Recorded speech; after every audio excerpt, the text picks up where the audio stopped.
licensed professional teacher pero nakipagsapalaran dito sa Hong Kong as DH.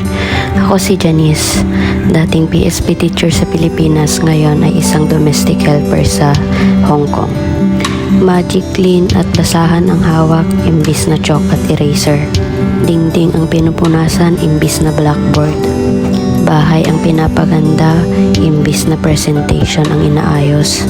Bakit ko nga pa pinili ang buhay na to imbis na yung pagtuturo sa Pinas?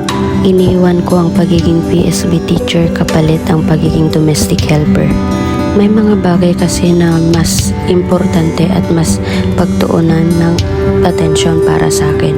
Kailangan ako ng mga estudyante pero kailangan din ako ng pamilya ko. Mas pinili kong maging praktikal kasi kailangan ako ng pamilya ko. Kung sarili ko lang ang iniisip ko, matagal ko nang pinagpatuloy yung pagiging PSB teacher ko. Kung ako lang, bakit ko pipiliing magpaalila sa lugar na to kung kaya ko namang buhayin yung sarili ko sa Pinas? Pero hindi pwede kasi may mga magulang akong umaasa.